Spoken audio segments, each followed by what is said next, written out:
Hey, this is Brother Barnes. Welcome back. Probably one of the favored experiments that I ever do has to do with a microscope.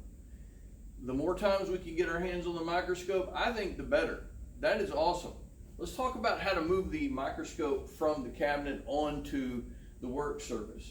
What I want you to do is I want you to grasp the arm with one hand and the base with another. Bring it to your chest. Set it down on the workspace, and I want you to pay close attention that I am placing the ocular eyepieces away from the student work area. I don't want you to place the microscope where the students are sitting, where you are sitting. The reason being, you may have a slide that another person needs to view, and I don't want them to be climbing over chairs and books and the like to make that happen. Once the scope is plugged in, use the on-off switch to turn it on.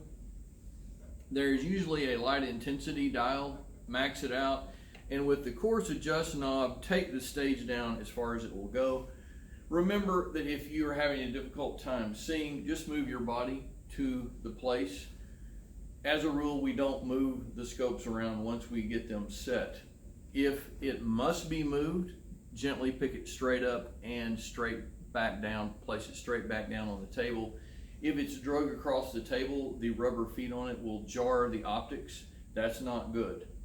Once you are finished, turn the microscope off and wrap the cord back around the base.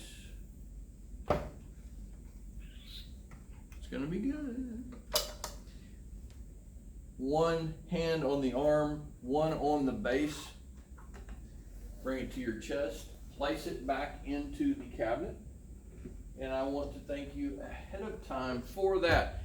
Remember that I won't always ask you to put the microscope back in the cabinet, because I may have another similar lab coming after you and they will also need the scopes as well. So sometimes they'll just be left out.